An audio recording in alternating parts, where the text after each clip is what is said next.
Holy cannoli, folks. What an amazing episode we have for you today. I mean, let's be honest, every episode is incredible, but this one is particularly so. Why? You're going to have to listen and find out. Patreon.com/LateNight is the way to support us.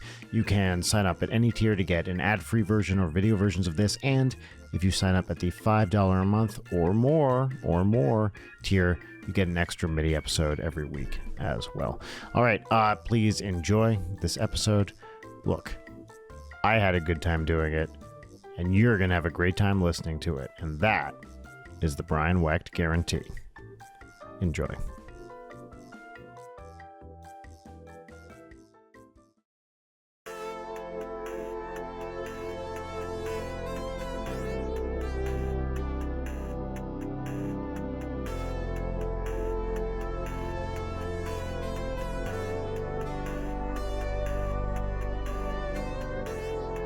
Podcasting commences. The pod is here. It's fast and it's furious, coming directly into your ears. This is Late Night with Brian Wecht. That's Brian Wecht. So fast. I'm Leighton Gray. I don't know, because I didn't have a topic coming into this, which I hoped that I would. Premature Introductulation. I love when you get an episode title 40 seconds in. That's good. That's me.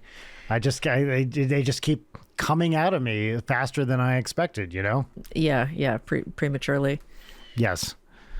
Is Indeed. there like a impremature Oh, I like this. of premature ejaculation? I mean, there is. It's called that Brian Wecht stank. Stank is one of the... Stank and stinky are two words I really hate. You hate stank? Really? I like stank, like in a music sense. Put some stank on that, right? Okay, you know what? I take that back. Now, stink, I'll agree with you. Yeah. But stank, I like. Tushy is another I hate. I know famously you did. I was You've gonna say, engaged in some you're talking to the tush Tushy action. King over here. But Yeah. yeah, it's like people hating on the word moist. There's nothing wrong with the word Nothing moist. wrong with that. You want Yeah. cake, it should be moist. But people don't hate the word cake. They just hate the word moist. Yeah. But that got memed into something stupid, right? It got memed into where it became like, oh, I hate the word moist. Then now you're just quoting a thing you read on the internet that you decided to adopt as an identity. Yeah. Good job, Redditor. Audrey called me a beta today. So you've called yourself a Sigma and an Alpha a little too much, and now she's throwing it back at you. Well, you deserve it. Gotta love it. Yeah, you know, game recognized game. That's all I'm going to say. Yeah. Look, I realize I'm the beta cuck on this podcast. I have no illusions that I'm anything more than a beta. I don't think of you as a cuck, to be fair. Leighton, give yourself some credit. All right. You're not a fine. cuck. No, I mean, you're not being cucked, right? It's true. If we're trying to establish our bona fides up pecking front, order. I agree that you have the potential to be cucked, 100%. I think Like, I'm that's- regularly putting the horns of the cuckold upon myself, just in terms of allowing my self-esteem or lack thereof to dictate my behavior. Wait, I have an idea for a merch item. Yeah. The cuckold clock. Okay. Okay. And it's like, so it is a cuckoo clock, but instead of the cuckoo popping out, it's like a total cuck. Yeah, like a it's a total guy's beta face cuck. on Yeah. the top of the hour. He's like, "You want to fuck my Like- wife?" Yeah. Bing Yeah, bong, that's right. bing Oh, I was bong, gonna say, bing bong, instead of- bing bong, cuck. Instead of that, I was going to say, baby, you home? That's what he comes out and says. Yeah, You home yet? That's how it Yeah. always goes in movies. Okay, wait. So we have a cuckold clock and maybe an incel phone. Okay. Right? So I'm we have a into whole it. line of merch items. The Betamax already exists, so Yes, that's you're right. Betamaxing. I with mean, your you're looking Betamax. at them. Yeah. It's a whole line of products for the retiring male. Right. Products for the internet poisoned, really. Because I don't see anybody else buying a cuckold clock except for someone who spends too much time online. If you were, here's a question similarly. If you were to describe someone as being totally Wechtpilled, based in Wechtpilled, what does that mean? that you're Hawaiian shirt maxing. Well, I am, because actually I just realized I wore the same one on our other recording. So it's yeah. No, I specifically had to change. I had to change out of the shirt today that I was wearing when we recorded on Monday. But no, Wechtpilled would additionally be being the only person taking responsibility for a major issue and getting extremely neurotic about that fact of being the only one who notices issue. Oh, yeah. Well, that's yes. Wechtcore. That is extremely Wechtcore. I couldn't agree with you more. Yes, I like that a lot. I think you nailed it. And then doing both hyper responsibility, neuroticism, with all due respect, and then a Hawaiian shirt. That's how you do it. Yeah, well, and doing it while looking great, too. Right? Hey, when are you growing that beard? I don't think I'm doing it. Wait, you okay. motherfucker, you liar. You coward. You need to back right the fuck off right now, because, Leighton, keep your laws off my body. That's all I'm going to ask you to do. Just respect my personal bodily autonomy. I think you're scared. For once. You're scared of what the beard would do for you and for your self-confidence. You've reached, 50th birthday party, at least tomorrow. Now there's a fork in the road that there are two paths that you can follow appearance-wise for a man over the age of 50. Get really into beard. Do beard. Yep. Go. Well, then I should say there's two beard. We'll sub fork in a minute. But there's two beards. There's Jack Black style, and then there's, I don't know, what's a well manicured beard, like old man style. Give me another scheming villain. Yeah, but I need a specific person here. We all know these people. Yeah, I can't think of one, but let me get to the other part of the fork so you can consider. Please. Beard. Other fork is there are two kinds of glasses that you can incorporate into your look. It's either big chunky tortoise shells, think Elton John, or basically a pince nez but neon in some bold, funky color. Or you do both. Beard, fucked up glasses, like Steve Carell. Yep, you can do that. Steve Carell is a good example of a well-maintained beard, I would think. Actually, he's rocking it. Yeah. And look, as we know, if I bearded out right now, it would be, I'm pretty much all gray at this point, beard-wise.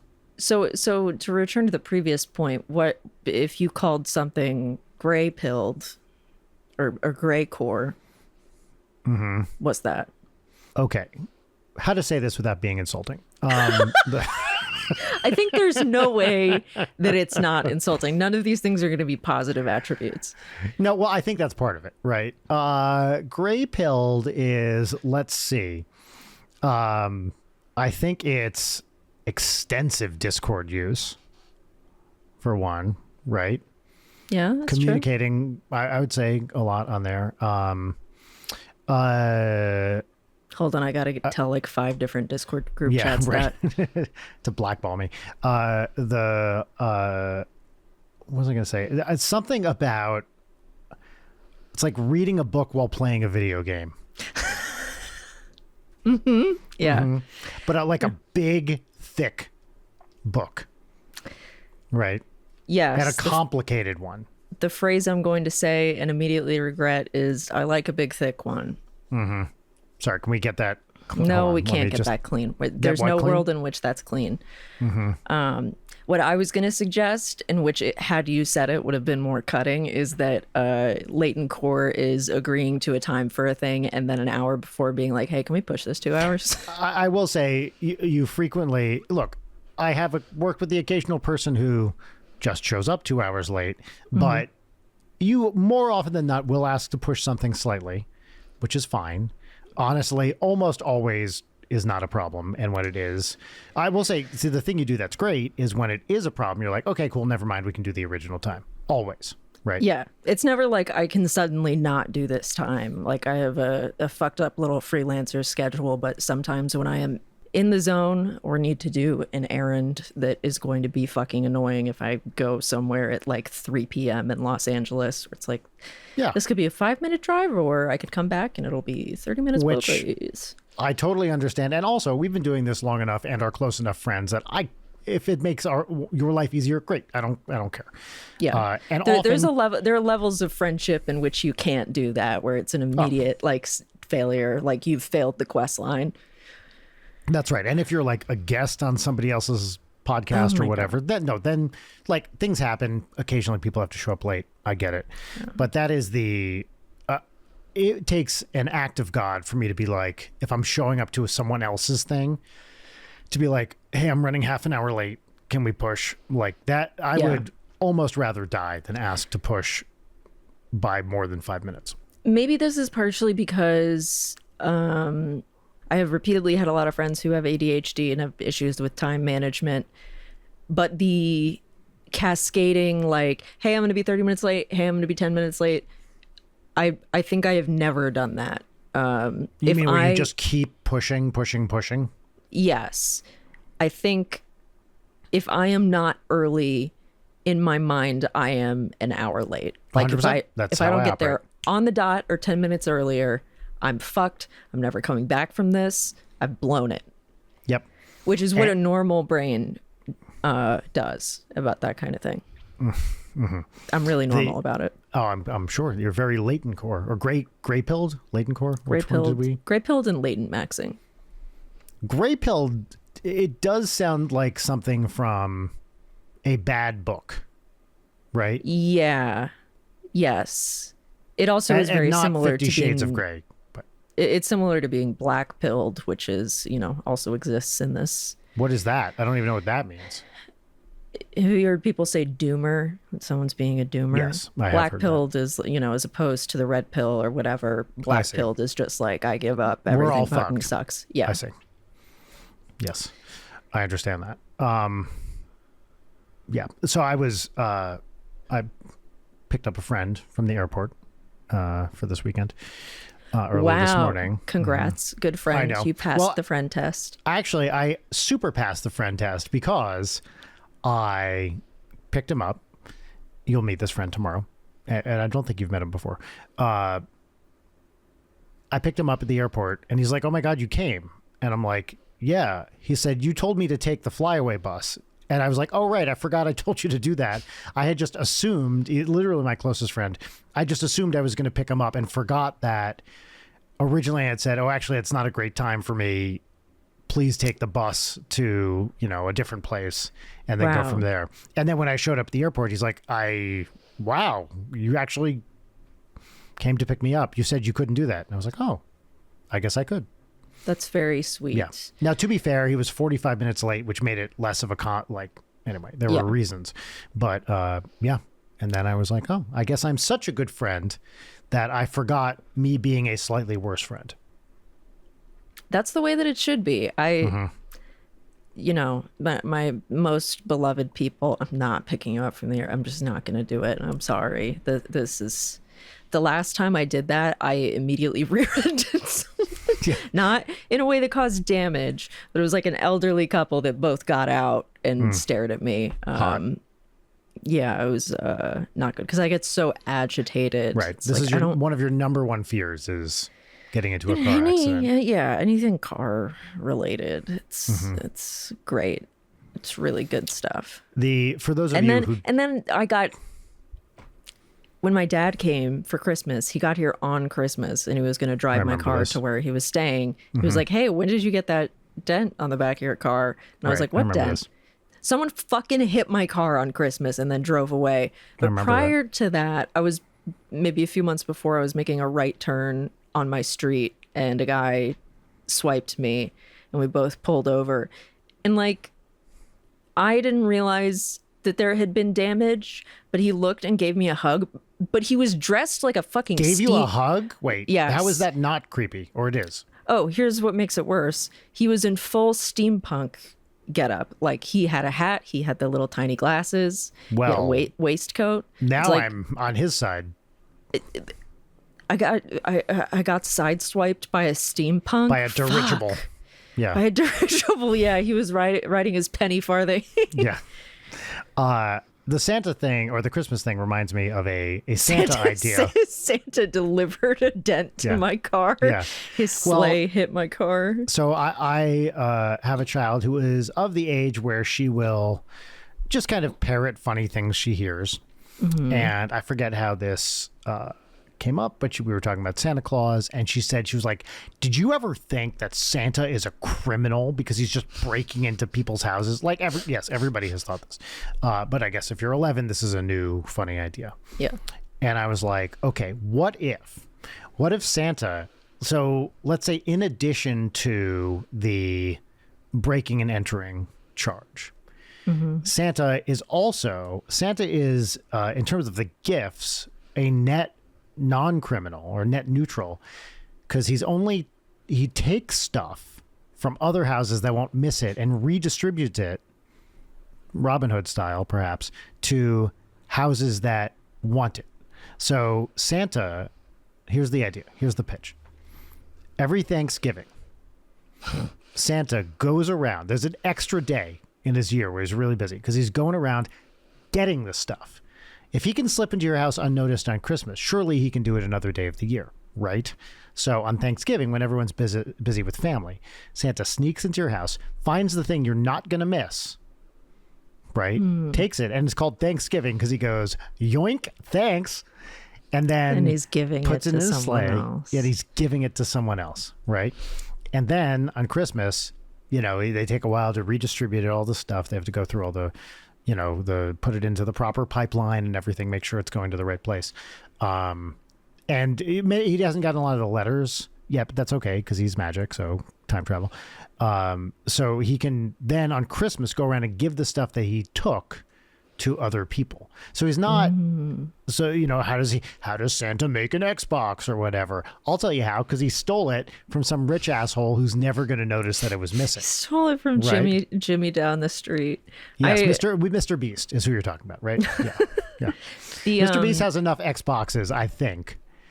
Yeah, a surplus of Xboxes. Oh, right. This goes on the thing that you were asking. What's the plural of an Xbox? Like a murder of crows? Oh, okay. This was at a mini episode, so we have to set the scene here. Do we? Yeah, well, I'm going to. I claim to have a very developed ability to come up with the collective noun for any group of objects. So the thing Leighton is asking me here is to come up with a plural noun for a group of Xboxes, and I'm going to say a confinement of Xboxes. I like that. That's a good one. Thank you. Going back to Thanksgiving and Christmas, I think there should be a new rule that if you catch Santa either taking or putting the gifts in, he spanks you. No, you are gives you a legal. little spanking right on the butt, a hot little spanking, right? If you catch him, you are legally allowed to kill him. Oh yeah, well that too. After he spanks you, he gives you like a little spanking on your bare bottom, right? And then you can now you see you're thinking about it. See, I saw the eyebrow raise. It's you're considering the possibility. I don't like it. I don't like it. I just also like the idea that Santa is being apprehended. Like. Well, you said murdered. You get to kill him. Yeah, I know. But that's part of it. There's a bounty on his head. What if? Well, isn't this the Santa Claus? Isn't this literally what happens? No, but you don't replace him. Oh, he's just fucking dead, and whoever kills Santa gets all the gifts. Oh, gets all the toys. I see. Yeah. You get to keep it. So there's a massive, among people who are of such a temperament, a massive hunt every Christmas Eve to kill Santa. And he knows if you're on the naughty list, i.e. want to kill him and have the means. And so people start training. Yes, people start training definition. Child militias because he's not going to suspect a child to have a shotgun waiting aimed at the chimney. That's right. Oh, I like this a lot. So they're training, and it's a cartel. It's a whole group, like a worldwide organization of people who the goal is to, because you can collect. This is big money because you can collect a world's worth of toys, right? Yeah. I mean, it's like many millions of dollars, right? If you get more than that. Yeah, it's a lot. It's a lot, especially of money. If you count all the ones that he intentionally deprives orphans of. Yeah, just for his sick little fucking, joke. How to beat Santa at his sick fucking game. Yeah, and he gets off on it too. He's a real fucker. That's the other twist here, is he's a bad guy. Yeah, right? And we're not talking like bad Santa. No. Come on, Billy Bob. No, he will. If he's not killed, if he's apprehended, he will go to the Hague for his crimes. I like this. Yes. Consider for a moment... The North Hague. The North Hague. Consider for a moment that we don't know the identity of D.B. Cooper. They never found his body. They never really found his money. He was just a cool guy. Another article about this week. I see D.B. Cooper articles. Yeah, I saw something recently. Well, because it's always like, I'm the child of a guy who's in the military, who has a parachute, and blah, blah, blah, blah. Yeah. What if that was Santa?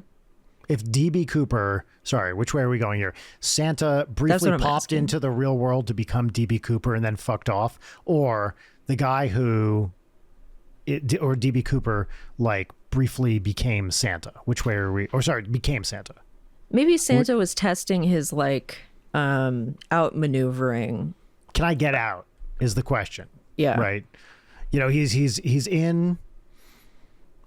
All right. Here's the pitch.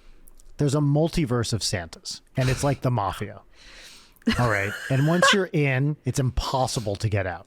Now, how you get in, we can address that later. But once you're in, it becomes all these perks. You get a free place to live, a hot wife, all the toys you can eat, all the, great stuff. All the toys you can eat. Yeah. Well, this is the thing, is in this world, this is how Santa survives. Right. So you subsists hope on plastic. That's right. Well, you hope some kid wants like a cookie for a toy. You could fucking pray, or better yet, a steak or something. So anyway, Santa's in this like mafia type thing. And at some point after centuries of this is desperate to get out. So every Santa in the multiverse is constantly looking for ways to get out. And one Santa, our Santa, briefly found a portal. He's like, what if what did D.B. Cooper do? Rob a bank and hijack a plane? Or something like that? I thought that the money was he demanded a ransom when it was refueling. I don't remember exactly how. Anyway, that might be misinformation. Gets the money, but the point is jumps out of a plane at some point and vanishes, right? So Santa thinks he's got it, but they find him in wherever he landed. Was it in some kind of jungle or something like that? I can't quite remember. I feel like it was over a jungle. I don't know. I don't think so. Okay, I don't really know. I mean, it also raises the question of none of these Santas want to be here and are desperately searching for a way out. And no matter how they try, this is a Groundhog Day situation. You're not escaping. I think it starts out great because you're living high on the hog. Your life rules. You're only working one day a year. You're working one day a year. You're surrounded by sex elves. It's like the best life you could possibly imagine. And but after, after centuries of this, you're just bored. There's nothing more you can do with the elves that you haven't already done. And you want to, you've done everything. There are only so many holes. And so many elves. You got. They're not, as we've established, he's stealing these gifts to give to other people. He's redistributing the wealth. The elves aren't there to make toys. No. The elves have other more important tasks, shall we say. Yeah, so you're just desperate to get out. You can't kill yourself. Like he's immortal, right? There's no way out. You got to find escape. Santa is really, really depressed. Oh yeah, that's right. Yeah, the red nose is because he's drinking himself into a stupor. Yeah, constantly. His liver is fucked. Santa's on Zoloft. It's not a good. Which good kind time of for sounds like a Christmas drink when you think about it, right? Santa's on Zoloft. A nice piping hot cup of Zoloft with your gingerbread house. This reminds me of a story. Yeah. I don't know if I've told on this podcast, which is I went to see Bad Santa in the theater. This is one of my core theater going memories. Would this have been before you were born? Quite likely, right? I don't know. When did it come out? I thought it came out like 2000. Maybe. I can't remember. Anyway, you were but a wee child at the time, if in existence at all. And this was a night showing of Bad Santa. I feel like I was home, must have been home for Christmas from wherever I was at the time. And I stopped myself from saying fucking and sucking my way through across Europe, but I'm not quite sure why. I should have just said it. You really should have, yeah. Yeah. So I go to see Bad Santa, and I don't know, maybe not too long, 15 or so minutes into the movie, there's a scene where Lauren Graham is having sex with Billy Bob Thornton in a car and is saying, fuck me, Santa, fuck me, Santa, fuck me, Santa. And at that point in the movie, an entire family gets up from a few rows in front of me and leaves. And it's like, this movie is clearly rated R, advertised as such. Why would... The title of the movie is Bad Santa.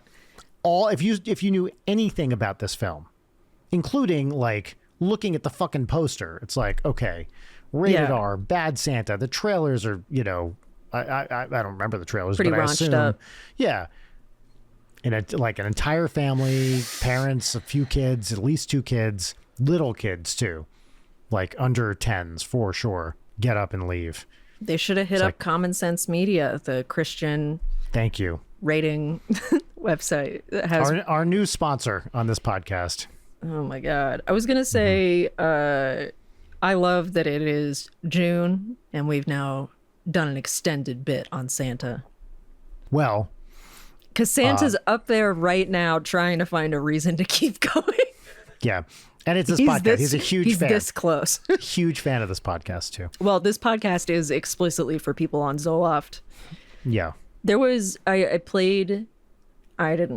watched Jory play a bad horror game whose name I do not remember, but it involved a woman in a theme park looking for her lost son, kind of Silent Hill-esque, but towards the end there's like a PT-esque gameplay loop where you're going through her apartment and it's getting more and more fucked up. But like it's sounds slowly, like my 20s.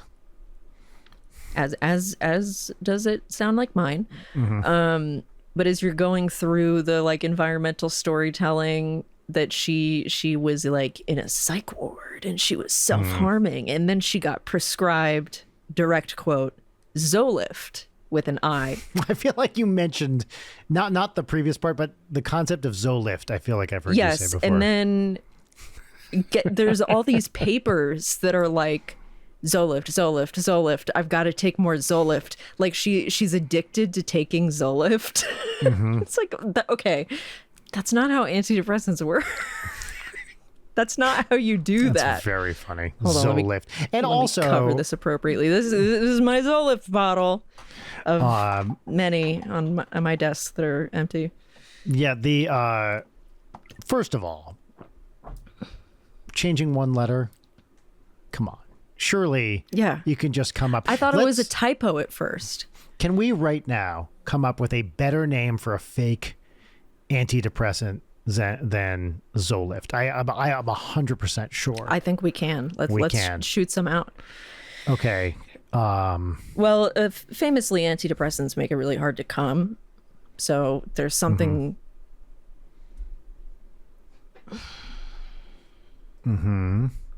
Yeah, but anything that has, I mean, liftazone. Do we want to put the word liftazone? That's pretty good. Cumutrex, some things like that. Doesn't sound like what that is. No Cumutrex. No, yeah. See, but this is what I'm saying. The moment you put the word cum or something like that in it, it stops being. It stops being good, right? Fleen. Fleen, 250 milligrams. The fleen. That sounds like a I don't know what that is. That's a Ween cover band. Yeah. I like that. From Florida. From Florida, I was gonna say, but they're all flamenco stylings. I like that. Yes. Did I ever tell you my best cover band idea I ever had? What was it? The band is called Nirvana, and it's like salsa covers of Nirvana songs. That's pretty so it's good. Spelled like Nirvana, except there's the enye, the tilde over the end. So it's exclusively like, Latin covers of Nirvana songs. I feel like it is a guaranteed winner of a cover band. I like that a lot. What are the side effects of Cumutrex? Well, it either is an inability to come or a hyper ability to come, where so much stop coming. Yes. You're not depressed anymore because you're just nutting spontaneously. But after 20 minutes, you're like, please make this stop. Yeah, you're too horny. The sex pollen antidepressant. I wish I could remember. Was it some comedy thing, a book or something I used to have? It said something. It was referring to Sting's tantric orgasms that last for 12 hours. You know what I'm talking about? Okay. Very famously, Sting, the musician from The Police and Sting, was a proponent of tantric sex, a thing that I'm not quite sure what it is, but is some kind of meditative breathing something, meditative, and claimed, I believe, at one point that he could have orgasms that lasted for multiple hours. And there was a thing I'll always remember, and I can't remember the source. It was like, had an orgasm lasting for 8 hours. Oddly enough, I don't recommend this. Is the line that even 1 hour would suck. Just get it over with. Are we done? Yeah. No. There's a point at which you're like, I have things to do. Right. Speaking of bad side effects, also look at this dog. She's just being so fucking dramatic. Yeah. So there's a type of fish that you can get at sushi restaurants that is labeled as white tuna. When I was a kid, that was one of my favorite. And you can only get it. Is it fatty tuna, the same as fatty tuna, or no? It's very different. It's like kind of opaque white. Because the fish is escolar, it's not actually tuna. But we were trying to figure out why you can't get it at many places. Because it's really good. It's really buttery. Huh. A lot of places don't serve it because there's a chance. Keep doing that with your moth, your Gandolfiniing. There's a chance that you will have the side effect of oily orange anal discharge. And apparently this just sounds like Tuesdays to me. Yeah. Like, no. Sorry, anal leakage, I believe, is the term. Okay, worse. So I never see it anywhere for good reason, because what you're just gonna deal with. Because it's bright orange too, apparently. Hold on, I'm gonna. So you don't want to get the orange butt comes from eating this white tuna. I've never heard of this before. But now I want to try it more than anything in the world. Medium article. How this fish called escolar causes explosive oily diarrhea. Hell yeah. It's truly delicious. It would have to be. Yeah. And you've eaten this and you used to like it. Yeah. And now, Leighton, I have to ask the question. Did this happen to you? No, it didn't. Let's see. It's talking about there's a chemical in it. Too much of this waxy substance in a human's body could lead to accumulation in the rectum. This then causes the yellowish discharge commonly experienced a couple of hours after consuming escolar. The scientific name for this condition is called chiorrhea, which is Greek for quote K-E-R-I-O-R-R-H-E-A. K-E-R-I, chiorrhea, okay. Yeah, which is Greek for flow of wax. Oh, like keratin. Yes, that's the prefix. Okay, got it. Yeah. Yeah, Great. and I ate a lot of it and I never experienced that. But after learning about the potential of orange anal leakage, I was pretty... Well, I think anal leakage, it feels like a different thing than explosive diarrhea. Those are different classifications in my mind. They are, but both are bad. Neither of them are good. But one is like you do it and it's done, essentially. Hopefully. Not the way I do. The other is a protracted process that sounds awful. It's true. It's true. Both are bad. I don't recommend it. Hot girls have stomach issues. It's not great. Wait. Hot is this a meme or something? Yeah, it's sort of a meme. Okay. Yeah. Hot girls have explained this to me. Just we're normalizing IBS. Hot girl. I see. Yeah. Well, now we sound like we're at a twerp show. Exactly. Yes. I was going anyway, to... I think Cumutrex has chiarrhea. Oh, I like that. As a side effect. Is it Cumutrex is Cumutrex, two X's or maybe three X's to get it hotter? Just one X, I think, just is one acceptable. X, yeah. Okay. Cumutrex. And that cum is right up in the front. I guess it works, yeah. It does. Yeah, I wish we had something a little bit more subtle. But anyway, that horror game would be a lot better if this lady got addicted to Cumutrex and tried to kill her son. Here's what I like about Cumutrex. Several things, writing it down. First of all, it's got the string T-Rex in it. Yes. Which, awesome. Great. T-Rex made it come. Mm-hmm. That everybody in the Jurassic knew it when T-Rex made it come, right? It's a good song title, actually. Hold on. Did T-Rexes have dicks? What was the genital situation on a T-Rex? Was it a cloaca? I mean, that's a good question. I assume they laid eggs. Like they did. Many dinosaurs. Hold on. And then there was a way of fertilizing the egg. How did T-Rex have sex? How did they have the T-sex? Does it just say big and loud? The question of dinosaur sex has perplexed paleontologists for generations. Not me. I think about it all the time. Oh my God. Okay. Tell me everything. Well, what do lizards do? Okay. Lizards, I mean, like any egg-laying animal, there's an egg, but it gets fertilized. There's a way of fertilizing it before it's laid, right? Well, not any leg. Did I say mammal? Of course, I didn't mean that.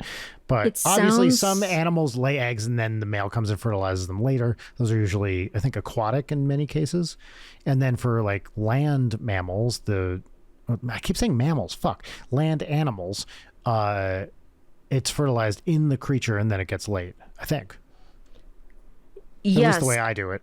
It sounds like it's a cloaca situation, but they don't really know because we only have the bones, but they're comparing it to like crocodiles, which also have cloaca, but also consider mounting behavior in an animal, a T-Rex. Good luck. How does it? Yeah. Maybe here's what we should do. Let's get some of those T-Rex costumes and pay people to put them on and fuck, and then see. That's any furry convention. Come on. Yeah, but the T-Rex specifically, this is for science. This is how this is different. Don't turn this into one of your things, Leighton. It's not my thing. This as an experiment. You're the one who's always talking about alphas and betas and omegas, man. That's not on me. True. Yeah. Surely I have talked about the song I pitched to Dan a long time ago, early in NSP, called "Do Unicorns Fuck?" Have we discussed this? Maybe. I have never had a song idea get rejected harder than "Do Unicorns Fuck?" Because the whole joke of the song is like a ballad. Was the question is, do unicorns fuck? And the idea was to do a science experiment where we get a bunch of unicorns and just watch them for a while to see if they fuck. And what's the conclusion? I didn't get that far because I wrote like a verse and a chorus and then played it for Dan and Rachel at the same time. And both of them were like, no.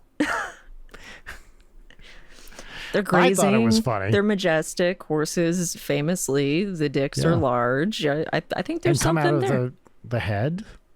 Oh, maybe that's horn's the dick. Yeah, maybe that's the conclusion, that it seems like they're goring each other to death, but actually... They're porning each other. some creative decisions just in your oeuvre that are imposed upon you. I know. Upset me. That's the goal. They're trying to rein you in. They're trying to dull your sparkle. I mean, tell me about it. Yeah, like every good song idea I've ever had has been rejected. That's why the only ones that survive are bad. Okay, I'm going to say this. This isn't funny, and it is going back like 20 minutes in the conversation. Now you're Wechtpilled. Now I'm Wechtpilled. Santa Cloaca. Okay, writing that down. It's a multi-purpose hole. I think maybe human evolution went in the wrong direction, and we should just all have cloacas. It's universal. You're getting all your business done with one hole. It simplifies the anatomy. Yeah, there's a lot. Look, I'm not saying there's not a lot to like about it. That's definitely true. Cloacas, you're going to like the way they look. Do those places still exist? I don't think they do. I remember I made one of the dumbest purchases of my life at it was Men's Warehouse. Is that what it was? Yeah. I think I was home from college. Yes, I definitely was, actually. And there was this like bright Kelly green sport jacket, which had in the lining sports guys doing sports stuff, like basketball players, baseball players, like all that in the line, like a distracting lining inside the jacket. And I was like, I gotta have this green jacket. And I got it. And I never was able to wear it without somebody mercilessly picking on me for it. That's the price you pay for being an iconoclast, a style icon. I agree. I had a purple jacket. I had a green jacket. I was a style icon. I still think that the next time we do a live show, if that ever happens for this show, we need to have matching bold colored suits. Well, 300, episode 300 is not that far in the future. Like we're looking at 6 months away, pretty much. Could we potentially sell more than 30 12 tickets this time? I think maybe. I'd like to try it. I feel like every 100 episodes, it's a good idea. I like doing it. The only way I'll do it. This is my stipulation. You are not allowed to have a Stream Deck. What? What? No. Why would I want one? No. I would never consider that. Like, that would be disrespectful. Okay, I can't have a Stream Deck. That specific brand. I see what's behind your eyes as you're thinking about this. It's not going to happen. Well, if anybody is now at fault for what I'm going to do at the show, it is 100% you. Because I am as God made me. And if you implanted this idea in my head via wiles, then I can't. When I play Dead by Daylight, sometimes I meet someone friendly and they friend request me and maybe we'll play a couple of games together, and I have no idea who half the people on my list are, but I just got the notification that someone started when it tells you that when a friend is playing something, I just got the notification Springtrap Zombie Cock is playing Dead by Daylight. It's great. I don't know who that person is. I guess they're Springtrap Zombie Cock. But they're a friend of yours or no? No, I mean, probably someone that like, on Steam, sometimes because I'm a good teammate, people friend me, and then, Have you heard the discussion of apparently how in 28 years later, there's a zombie with a gigantic penis? No. Yes, people are talking about it. There's a whole Vulture article about it. Everyone loves it. How big? I mean, I think normal penis size. Yeah. I don't know. I haven't seen it. I actually don't have much interest in the 28X later movies. They don't really do anything for me. Nor I. But apparently real big. And it's just out there on screen because the zombie's naked for most of the movie or something. I don't know. I guess that's bold new territory. We haven't really explored zombies boning. Like, do they have the... Well, right, exactly. That's a good question, isn't it? They're undead. Why would they fulfill the biological imperative, Well, there's something going on, right? But these also aren't zombies. These are living creatures infected with... These aren't undead in the movie, right? Aren't they living creatures that are infected with the... In fact, people get mad when you call... Or Danny Boyle gets mad when you call them zombies or something. Really? Right? They're not zombie or something. I believe he takes exception to calling it a zombie movie. Oh, shut the fuck up, Danny Boyle. Yeah, God damn. Finally, someone's brave enough to say it.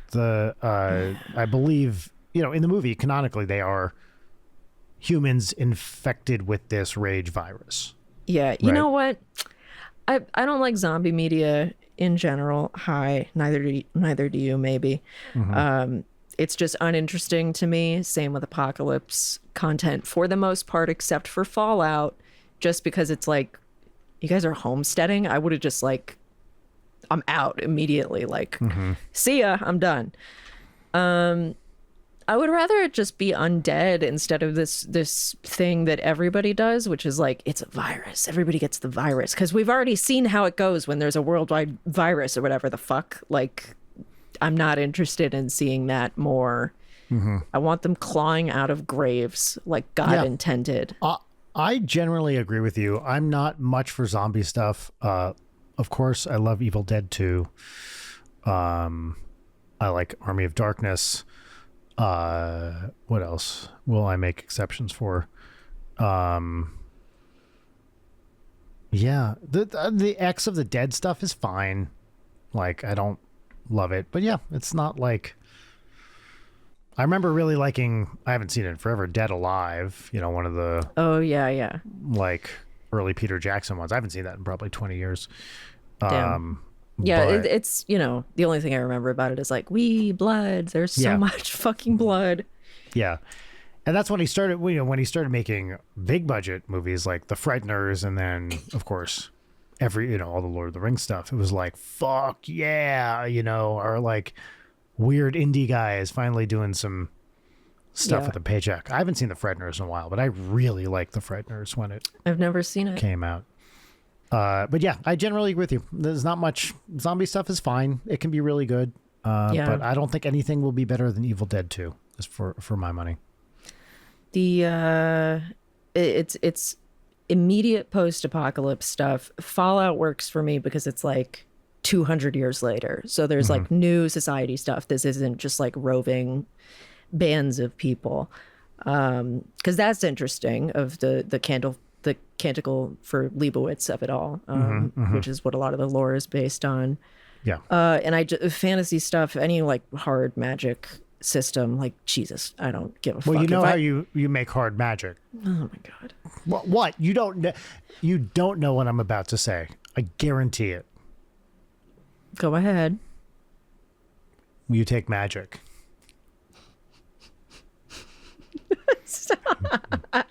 No. Rub it. To return, you're really putting some stank on that one. Yeah. Just rub it. I just if I can't pronounce half the words that you've made up, and this is a thing that I know people really like. If I open a book and there's a map,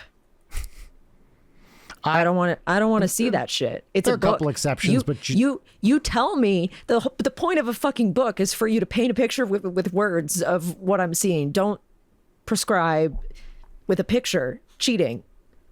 Well, maybe it was okay at first, and then became such a cliche that it started to feel forced. It became, in my mind, often became and I think this is kind of what you're saying, it became a workaround for writing. Yeah. Right. It's no, I don't want to see it if I'm playing D&D or whatever, fine, include a map, sure, but whatever, it's part of the thing.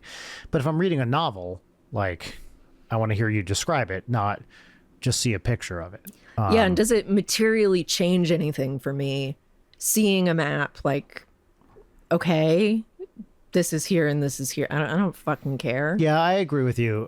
Sometimes the maps are really cool and pretty and all that stuff, but it always feels like more work. Now I have to go flip to this fucking thing to see where everybody's going. And also the other thing is especially if it's volume 1 of a fantasy series, it's you really want to commit to this now?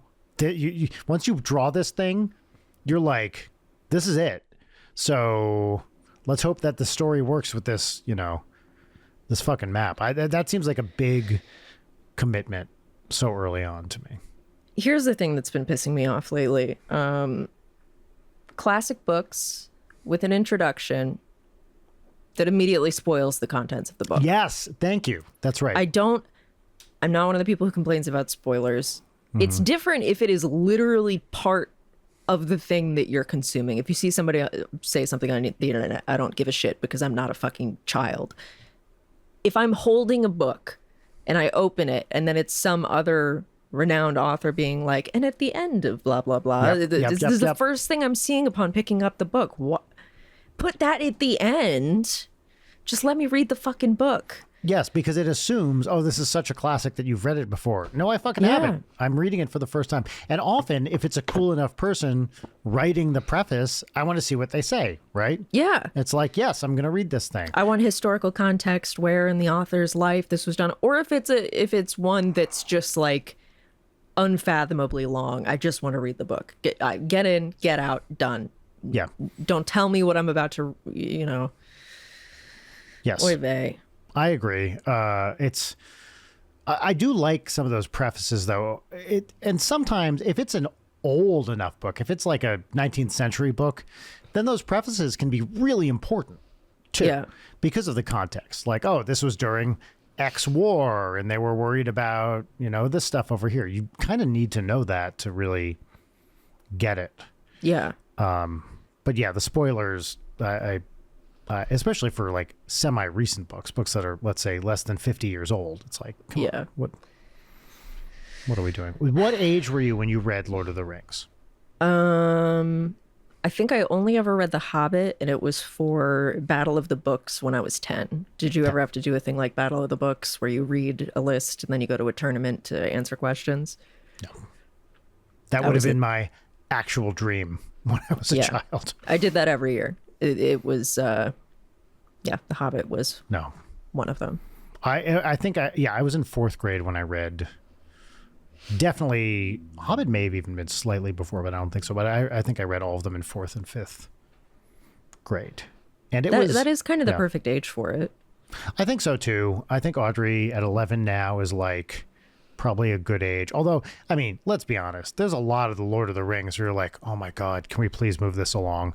It's pretty great, but there's definitely like some what feels like wheel spinning. As is often the case in that kind of setting. It just ends up feeling like a lot of like good character stuff gets sacrificed by magic. We have fantasy creatures. Well, and also, I can already see Audrey if I'm like, hey, and by the way, we watched the movies together and she liked them. But if I was like, hey, read this book without any girls in it, she'd be like, fuck no. I'm not doing that. Why would I? Verbatim. Yeah. Yeah, so, that's tough. I also, if it's something that has a lot of action, the action needs to be really good. Because reading something like Harry Potter and the Methods of Rationality that does not have well-written action and is just like turgid, it's miserable. Yeah, but turgid in like now you're questioning all your assumptions about the way the world works, and you're I mean, you would have described yourself as an aspiring rationalist female, and now you are a rationalist female, right? It's true. What can I say? I know what I believe and why I believe it. Mm-hmm. Well, that's all you can really ask for, I guess. Yeah. Yeah, I loved it. Our age difference here, I think, is very interesting with this stuff, because when I was a kid in the 80s, this stuff was definitely not mainstreamed. I mean, Lord of the Rings was probably as close as you could get, and it wasn't like you had to struggle to find it, but I mean, if you read that stuff, that was not a cool guy move as a kid. Like, this is what the nerds exclusively were reading. And I know it kind of became that way in the 60s and 70s, and then I was seeing sort of the hangover of that that era. But it was, being into, I was never a sci-fi kid, definitely a fantasy kid. It was not a marker of a cool kid in school. But I loved it. I read. But I don't think it even became a cool thing. Like well, through the movies though, at least for the Lord of the Rings, the movies are like, I mean, the movies were hugely popular, Best Picture winner. Sure, you know, like I thought we were just talking about the books. Well, I am, but the movies mainstream that in a really insane way that was not present. I mean, there were Hobbit and Lord of the Rings movies when I was a kid. Those are the fucking bakshi, scary animated things that are unwatchable. Yeah. I revisited a book that I really loved when I was in high school. Did you ever read Geek Love? Yeah, we've talked about it a long time ago on the show. I read it when it came out. It was, first paperback around then, so 20-ish years ago, something like that. Yeah, reading that as a high schooler, I would always be embarrassed because I thought that people would think that it's geek love as in geeks in love and not biting the heads off of chickens, and also just has some of the most I think that was maybe like the most fucked up book I had read by high school, and I reread it last week and I don't like it as much. It was so heartbreaking because I think there's a lot of really good stuff in it, but the protagonist is so passive, and that's kind of her role in the story. But it's the structure of it, and like the prose isn't super interesting to me now. But like circus amputation cult, like that's really fun. There's striking stuff that happens in it, but the magic just was not there, and that was very sad for me because I'm not sure if that's happened for me in recent memory of revisiting a thing and being like, this ain't great. And that was a huge success too. Right when it came out, like really critical. I believe. I mean, it is a cult darling. Yeah. But yeah, I don't know. There's lots to like in there, but I should read it. I should read it again. It's been a long time. Yeah, it's just definitely one of those things where it's like the ideas carry it, even though the rest of it isn't very good. Just what else? What's the author's name? Catherine Dunn. Catherine Dunn. Okay, yeah. I have a couple of her other books that I've started reading, and they just don't quite grab me. But yeah, she was a Portland fixture. I'm probably not surprising that the author of Geek Love is from Portland. It's from Portland, yeah. Okay, I don't know anything about her beyond that. It's pretty quick too. Like you just get couple hundred pages, something like that, right? Yeah, easy. It's not a behemoth, which now I get this like in between books anxiety where if I don't have one that I'm really into, it's like I'm going to fall into the Reddit hole again. When I'm going between tasks or having coffee or whatever, I need a book or I will turn to unsavory activities. Such as looking at Reddit. Okay, great. That's the main thing. I've excised all social media and have done that for several years now, and Reddit is the only one that I still look at, and I fucking hate it. But at least, you don't post on it. You follow very specific subreddits, and I get a lot of book recommendations. I see cool stuff, which is not really the case for the other ones, but it's just I hate what the internet has become. It makes me very sad. Personally, I love it. Cool place, populated exclusively by great people, great attitudes, great times. With takes that don't make me insane. I love takes. I love having them. I love reading them. Especially, I love seeing the dumbest people ever saying with full confidence things that are horrible opinions. Things that are horrible opinions that are easily debunked with 10 seconds of thought / Googling. In positive news, I had a cool book related thing happen recently. So I've been reading this book called The Chronicles of Doom by S.H. Fernando. This was going to be my What's Poppin', but I want to talk about this. So, or actually, should we just move on to segments now? I think we should. We're an hour in. Okay, everybody, this segment, you know me, short and sweet. That's if you're keeping intros short, you're totally Wechtpilled. So this is our first segment. It is our pop culture recommendation segment, and it's called What's Poppin', and the theme song goes here. Boom, in and out, like always. Brian Wecht 2025. What's poppin'? What's poppin'? In and out in that cloaca. Yeah, well. With the short and sweet other cloaca. Cumutrex. Cumutrex gives you a cloaca from which I like this. Oily orange discharge will explosively. Yeah. Anyway, continue. What's poppin'? So what's poppin' for me is this book, The Chronicles of Doom by I wrote down the guy's name, S.H. Fernando Jr. And it is basically a biography of the rapper MF Doom, who is a, legendary kind of underground rapper who also, I mean, I guess you could say was pretty much in the mainstream for a little while, but famously would only appear in a mask, like a Dr. Doom style mask. That's the name. Bunch of great albums. Mad Villain, The Mouse and the Mask, which was the Adult Swim album, I think, with Danger Mouse. I really like the Danger Mouse and MF Doom collaboration. Food, all Special Herbs. And this week, as part of an online thing at the LA Public Library, this author, who's also goes by Skiz and is well known in the hip hop world for, executive producing and writing and all sorts of stuff like that, was interviewed by the one, the only Peter Agostin. I knew it. Yep. And I saw this independently on my Insta, and I was like, oh my God, Peter, who's been on this show, he's a friend, he's also my agent, was talking to this guy. Peter knows essentially everything about hip hop. Yeah. And in fact, put out this MF Doom record, Special Herbs, volume 1, I think, and has this legendary interview with Doom. And this was such the book is really great. I'm not done with it yet. I'm maybe 100 or so pages in.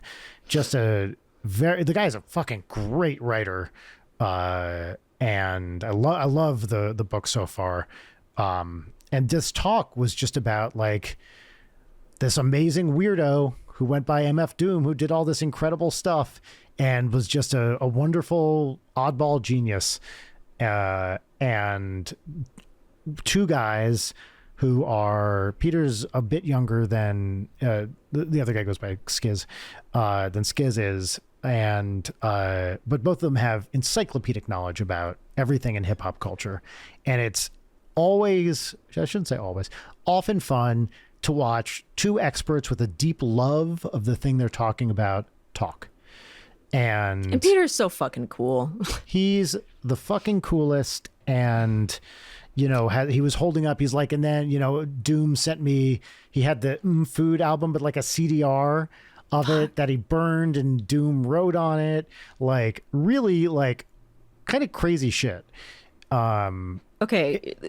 The thing that I think about Peter when I think about like his face and his facial hair, do you think he is styled like an evil dark wizard? Oh, he has the bone structure. Yeah. Put him in a hat. Absolutely. He's the perfect. He's casting lightning. 100%. I love it. It's a great look. So anyway, I love the book and I love this conversation. It's not archived. You can't, I think, well, they claimed it wasn't going to be. Can't watch it anywhere, but it was such a great convo between two wonderful people who are talking about a really interesting guy. So yeah, that's what's popping for me. Chronicles of Doom by S.H. Fernando Jr. Amazing. What's popping, Leighton? What's popping for me is that I have gotten back into playing my heavily modded Stardew Valley save on my Steam Deck, which is great. I had to fix, I didn't play for a few months because I had to fix SMAPI, which is like the baseline mod framework, so it broke all my other mods. Anyway, I wanted to recommend some Stardew Valley mods that now I can't go back to regular Stardew ever. My number one is Automate. Automate makes it so you can do Factorio style setups where what does that mean? I don't know what that means. That you can connect your machines together with a chest, and it'll go through all the machines and automatically process and put it into the chest. Thank God. And you can get crazy setups. So like right now I have crab pots on every available space on the beach, and then they all go into a chest, but the chest goes into multiple recycling machines and fish smokers, and it processes all of it, and then it takes the garbage and makes it into useful things. Wow. And like smoked fish is very lucrative because I'm trying to not just do the end game truffle oil ancient fruit wine, but you can fill an entire shed with no walking space with machines and a chest, so you're getting like efficiency. It's just very fun to set up. Another one that's great, I forget the exact name, but it's like the trash skill, because one of my favorite things is digging through the garbage. And it makes it so when people see you dig through the garbage, you don't lose friendship with them. But you can level it up into professions like the other skills, so you get better shit out of the trash cans. And you can craft trash cans. So with the automate mod, I have like half the bus stop is all trash cans and recycling bins and then recycling machines. It's great. I fucking love it. It's amazing. Also, Stardew Valley Expanded just feels like a DLC of the game. It's so polished and it adds so much stuff. It's like the baseline. If you're going to get any mod, Stardew Valley Expanded. Anyway, there are plenty more. I'll shut up.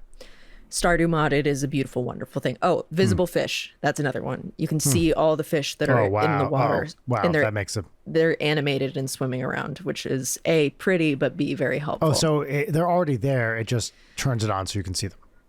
I mean, data-wise, they're already there. Yeah, that's but right. It shows you. Yeah. What that's is really nice. I have a question for you, Leighton. What is the one thing in Stardew Valley that I care about producing more than anything else? Oh, interesting. Mayonnaise. Yes, but what kind? Void mayo. Interesting. Give me that void mayo. That's all I want. So do you void chicken, Max? You know I do. That's fun. I've gotten into slime ranching, which is extremely difficult, in that I can't believe doesn't have like better mechanics to do it. And I fucked up so bad. I had bred almost white slimes. And if you breed white slimes, when you kill them, you get diamonds. And I got the event where a witch flies over and turns all of them black. Oh, no. Because I didn't put a wicked statue in there. So I'm having to start the fuck over, I guess. You're fucked now. Unacceptable. There are two mods that I can't believe don't exist that I need to exist. One of them is a better slime situation. The second one is collect truffles with the scythe, please. I just want to, and then get them. That's one of my favorite songs is Seven Nation Army by the White Slimes.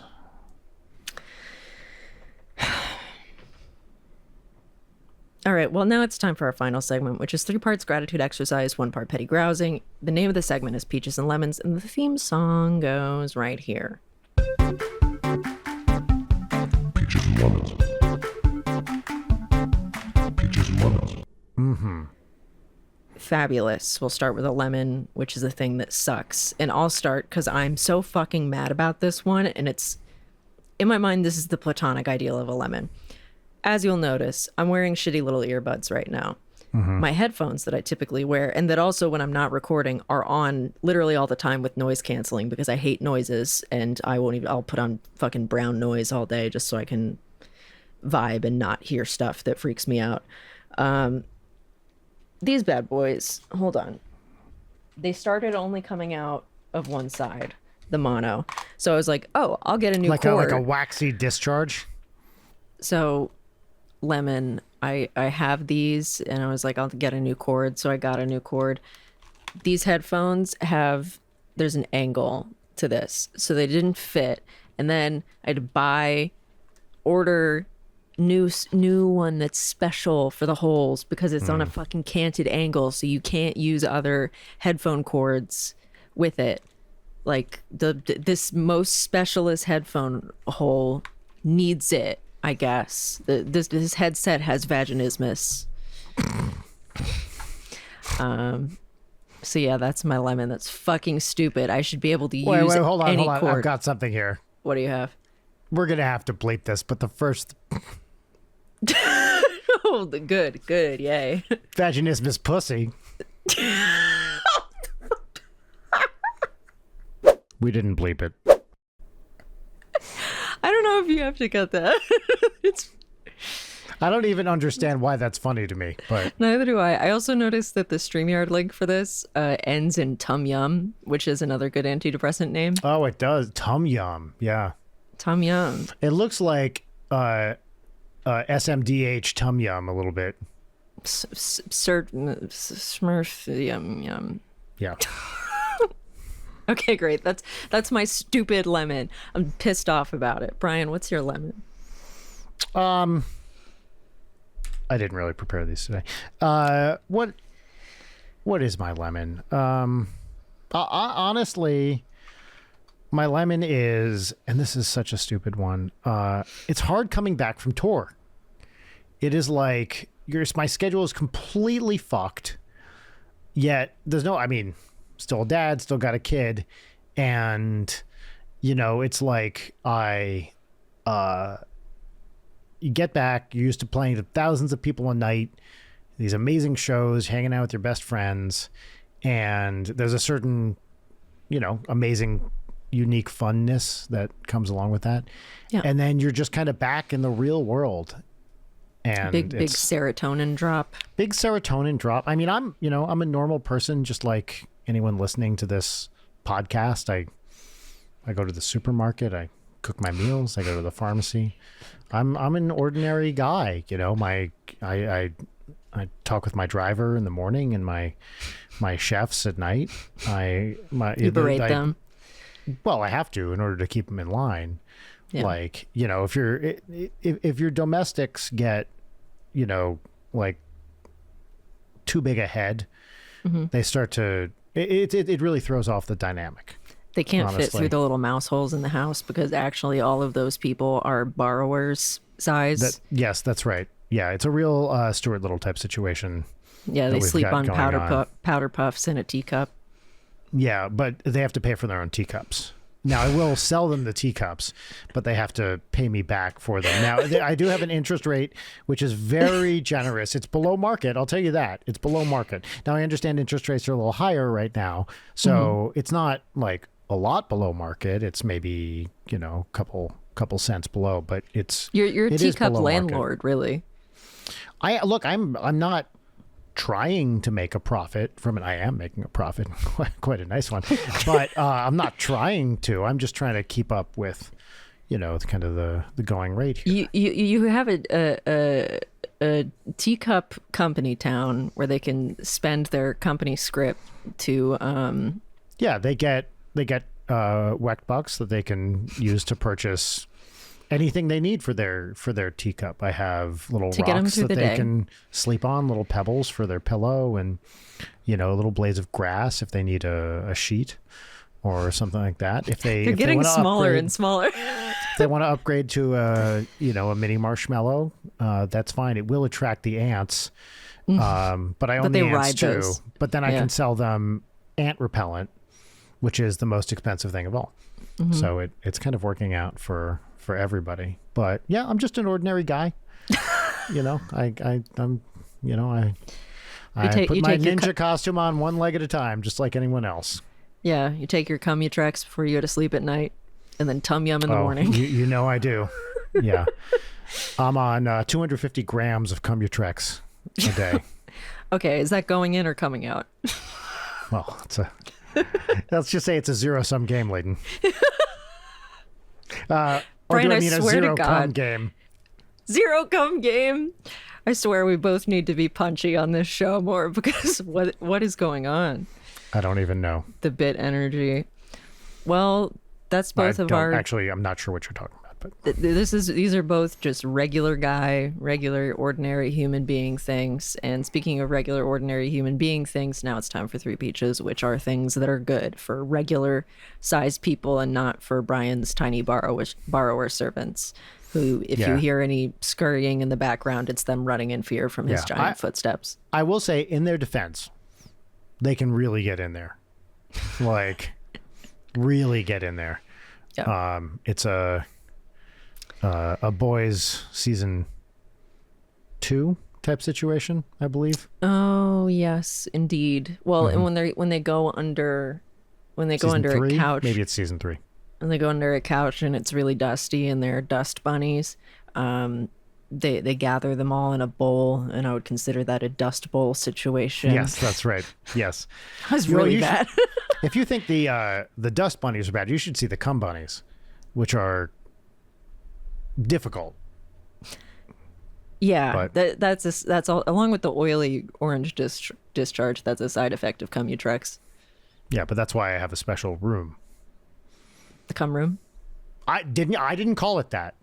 You called it that. They call it that. Well, they definitely call it that. It's a hazard for them. Like you got to. It's workman's comp for the cum room is a disaster. Which I don't provide actually, but talk to HR. But I don't have an HR department. Mm-hmm. Yeah, the actually, HR department. I am the HR department. Their HR department is 2 toy blocks that have an H and an R on them. I was going to say that's the noise they make. They're. Sorry,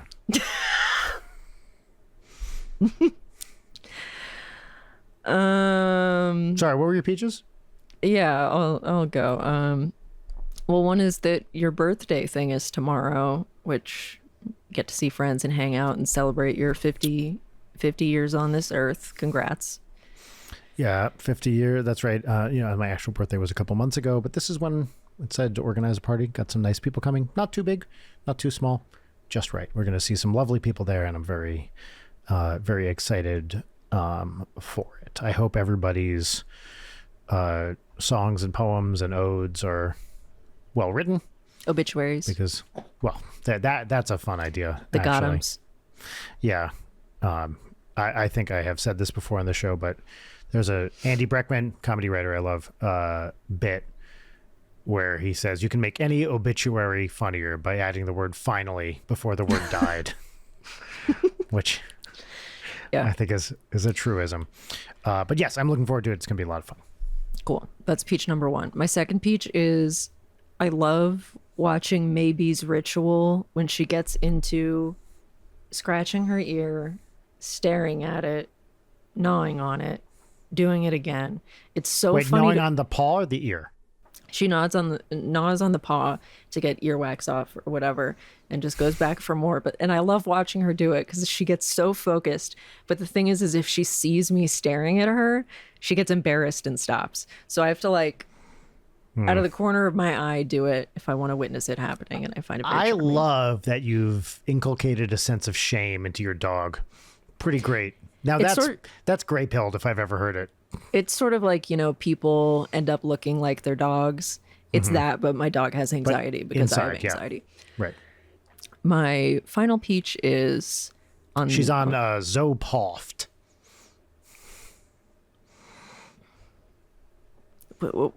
Better name for dog antidepressant. Oh, Woofium. That's not an antidepressant exactly, but pretty good. No, it's a sedative. What are the other antidepressants? There's Zoloft. There's Prozac. There's Shelexas. There's Lexabros. Prozac. Hold on. Prozac. Lamictal. Lexapro. Prozac. I feel like Prozac. There's something with Prozac. Pawzac. Prozac these nuts. Well, of course that.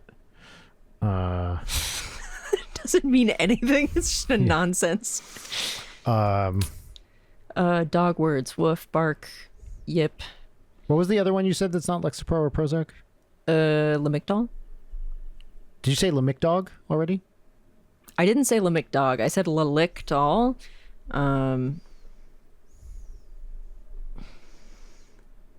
Lamicdog, I think, is probably pretty good.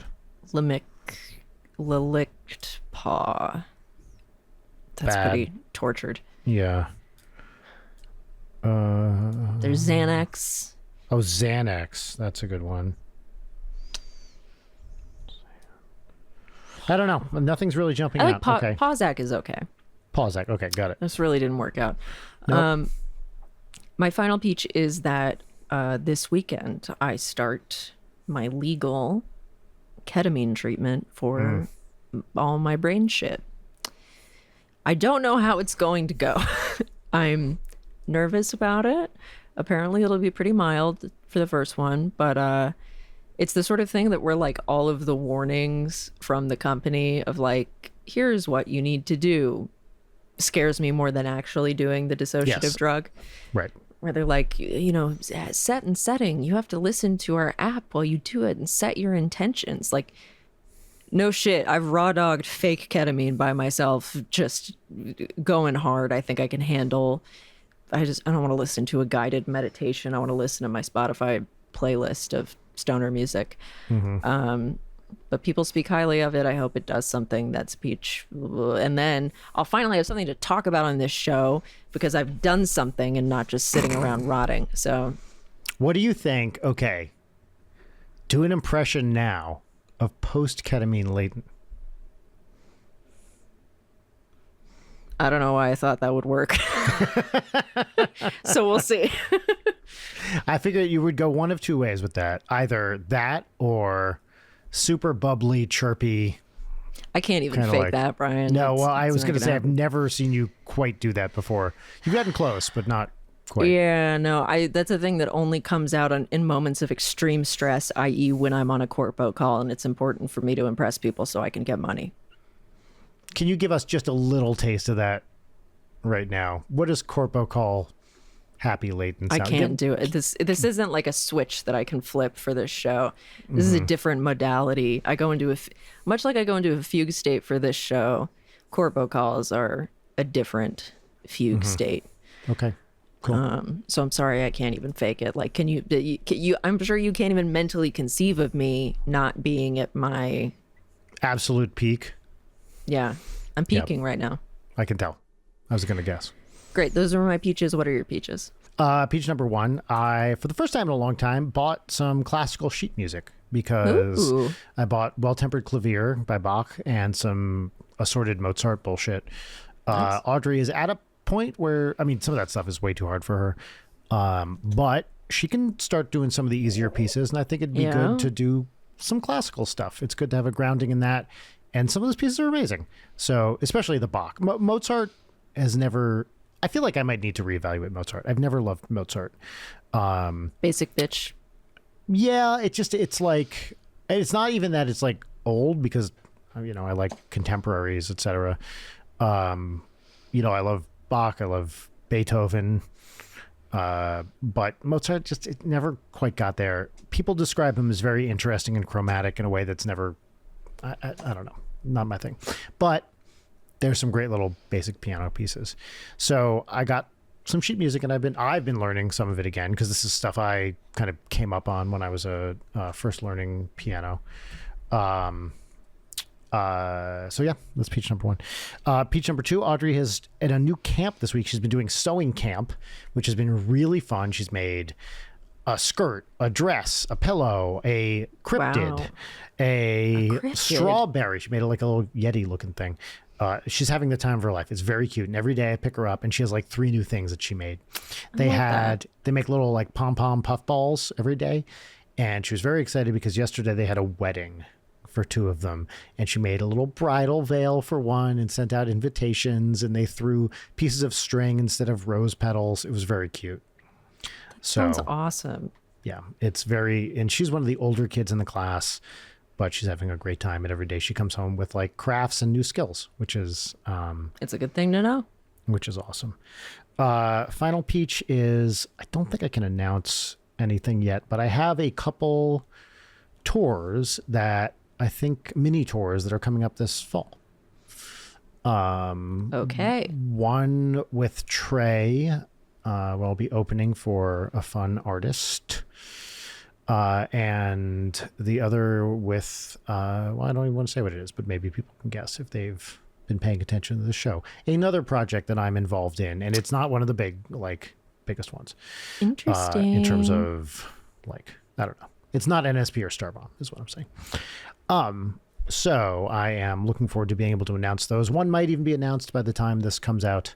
Oh my goodness. The other one is getting nailed down right now. But it's fun to have projects that are moving along, as they say, right? Like Yes. Trey Magnifique has some actual kind of momentum now, which is nice to I'm very see. happy for you. I remember earlier on in the life of this show and of our friendship, you were talking about, wanting to try some solo stuff. And so it's been really great to watch you develop, Trey, and find your groove with it.